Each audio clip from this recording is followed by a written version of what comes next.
How hurtful of me to visit a funeral like this.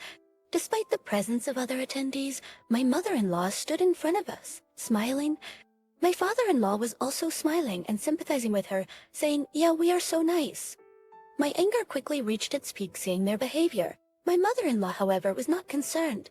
Your father has a mud-caked bottom feeder, and yet you gave him such a lavish funeral. I don't think you had a budget for that. Are you now having a financial problem? We might offer you a donation to help you. My mother-in-law took a dime out of her purse and threw it at my feet. I had lost my patience. This was unforgivable.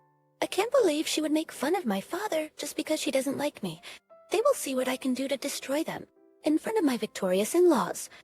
I told them, "My name is Haley, and I am 30 years old. I work for a construction company as an interior designer. I became a certified interior coordinator for a reason. Fixed in my childhood. I had always a slightly unusual hobby. I like to look at house floor plans and find the right furniture for the space. When I was given my own room, I asked my parents to arrange the curtains and carpets to my liking. I even asked my parents to buy me a stylish desk instead of a standard study desk. I was that strict about the space in my room. Looking back, I think it was my father's influence. The construction company I work for was originally started by my father. My father was a registered architect and well-known in the industry. He then gathered many construction managers and full-time engineers he knew and opened this construction company. Now, there are more interior coordinators and financial planners like me, and the company has grown to a modest size. My father, in whose company I participate, suffered a stroke 5 years ago. With that, he stepped down as head of the construction company and left it in the hands of another trusted architect who had been with him for many years. Then, for a while, I wondered what would happen in my father's absence. But people whom my father had approved of were all excellent employees. I was proud to work in this company that my father had created. And a year ago, I got married. I met my husband Tom a few years ago when our company was contracted to design an office.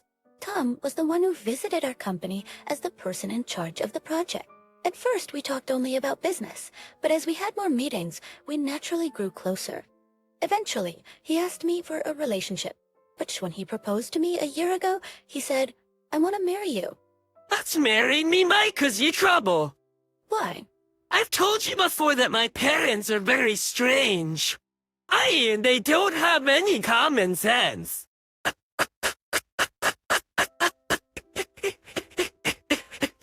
You mentioned it a little before. I have minimal contact with them, and I'm not considering moving in with them at all. But I'm afraid that I might cause you some problems in the future. Dom, I heard a little bit about my in-laws when we first started dating. My mother-in-law is a politician and is now a member of the county council. My father-in-law cannot go against such a strong wife and always listens only to what my mother-in-law says and is completely obedient to her. Furthermore, his parents abused Tom verbally when he failed to pass the entrance exam to one of the Ivy League. You are not our son when you are not capable to get into Ivy League. Oh, you're a disgrace. Get out of here. After hearing such words, Tom took the opportunity to go to a private university and moved into a dormitory. Because of his good grades in the entrance examinations, he was exempted from all tuition fees, and he covered all his rent and living expenses with a part-time job. While balancing his studies and part-time jobs, he was able to make it through his college life.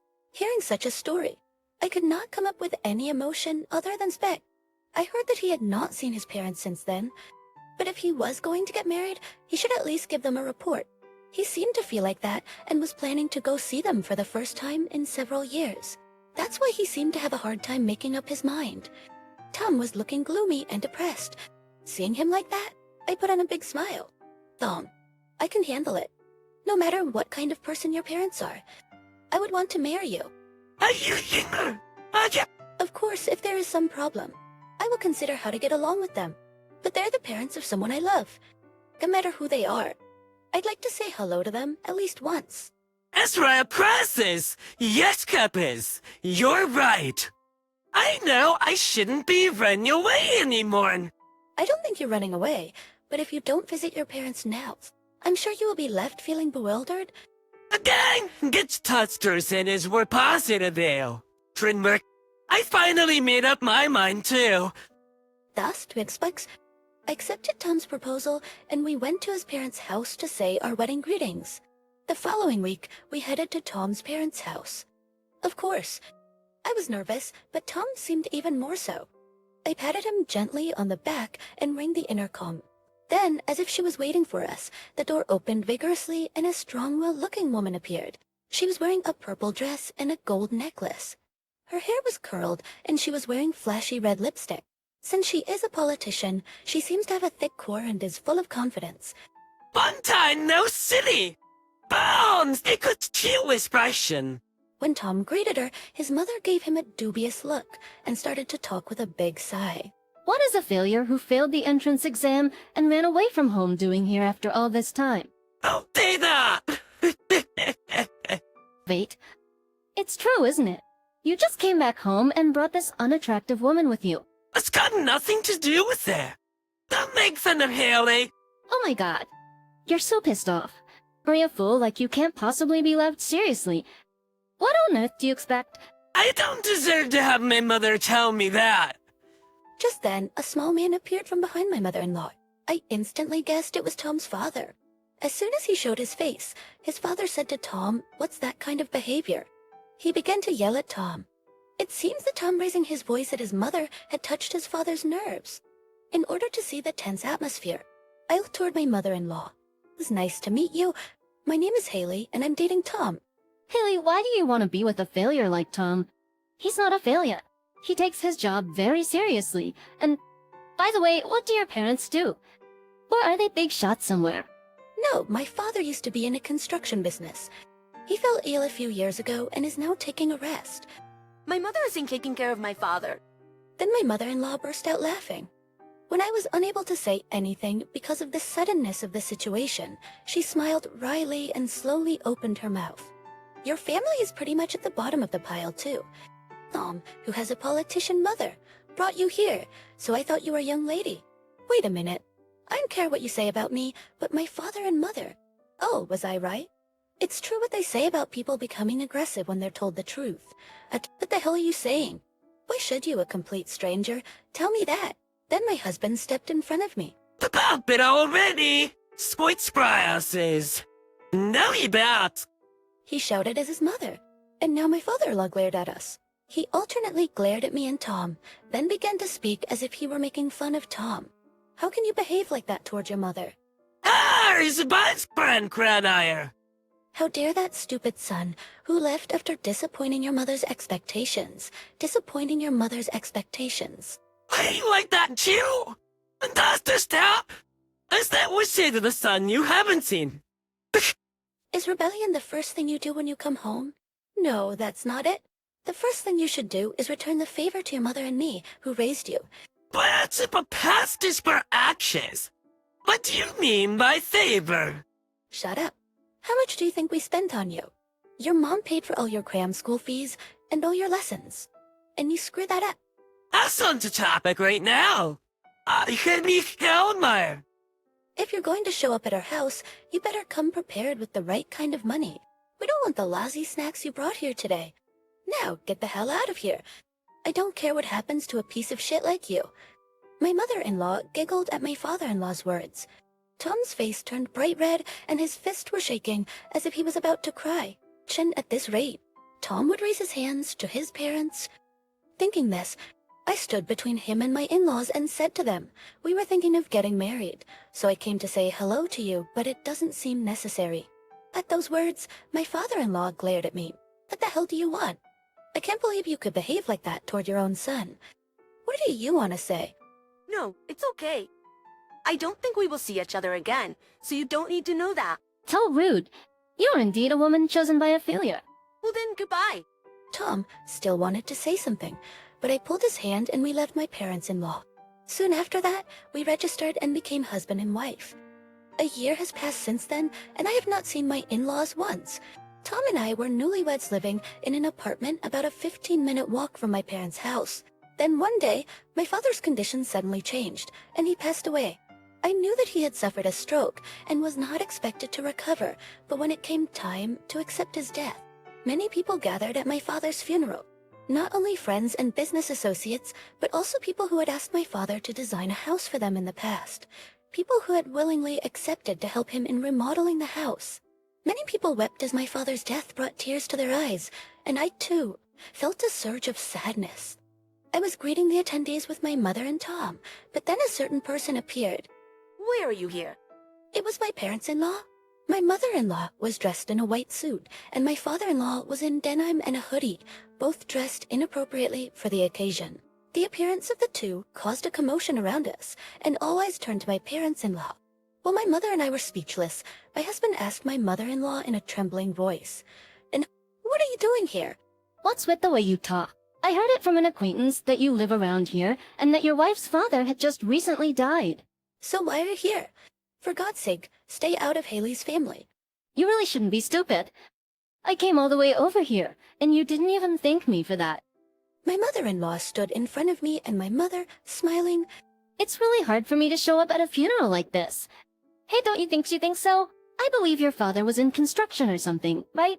Judging from your simple face and poor appearance, I'd say he was a construction worker or something. Why are we talking like this? Oh, was I right again? It's true that poor people tend to get angry so fast. My father-in-law was also smiling and agreeing with her. My anger reached its peak seeing this. My mother burst into tears, and my husband's face turned bright red as he tried desperately to control his anger. As we stood there, my mother-in-law took this opportunity to continue. Your father is a mudslinging bottom feeder, and yet you hold such a lavish funeral. I guess you'll be in financial trouble. May I offer you a donation to help you?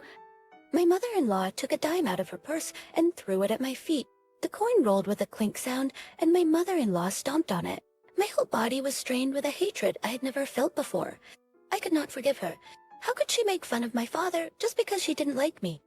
If this is what she wants, I will destroy her thoroughly. I quietly opened my mouth. You will regret this. Wait. I'll say it again. If you don't apologize right now, you will definitely regret it. No, I won't regret it. It's an apology to a low-class person like you.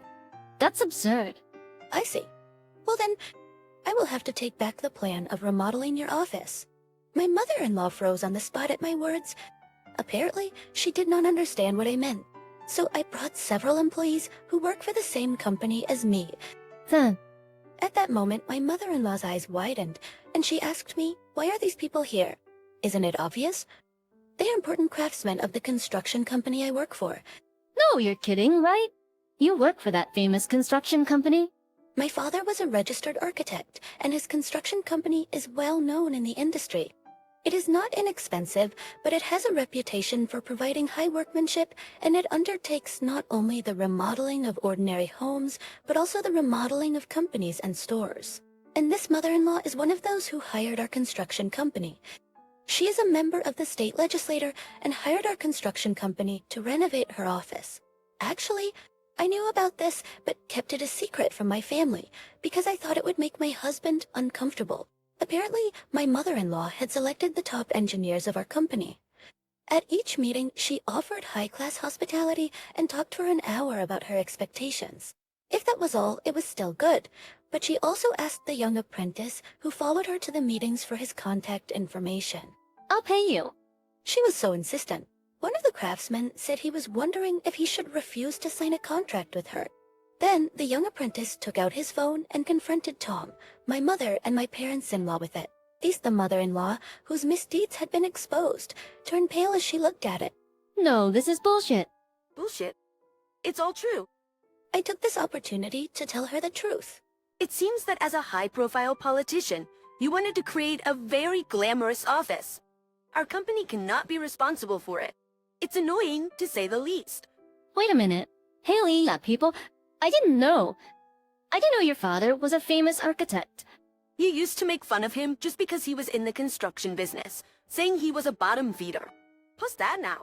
How does it feel to be cut off from a contract by someone you disrespected? Is it okay to be a politician if you can't even see the true nature of people and judge things based on prejudice? Then the person in charge of our company appeared on the scene. He said to my mother-in-law, "We have no intention of offering our services to you, who insulted our former president." My mother-in-law's face turned bright red, and she ran away. Of course my father-in-law followed her. My mother-in-law's bad reputation spread quickly. This was because several people who had attended my father's funeral had captured my mother-in-law's insane behavior on video. The video was spread on social networking sites and caused a huge firestorm. My mother-in-law had been a politician for a long time, but her trust was shattered in an instant, and she resigned without waiting for her term as a state legislator member to end. Of course, there was no way she could live as she had in the past, and her neighbors were not nice anymore. As a result, my parents-in-law were forced to move out. They are probably still forced to live day by day somewhere. I, on the other hand, have been freed from my parents-in-law's ties, and my stress-free life has returned. As for my husband, he was a little bit angry. Why didn't you tell me that my mom had a contract with your company? But in the end, we have nothing more to do with my parents-in-law, so it should be fine.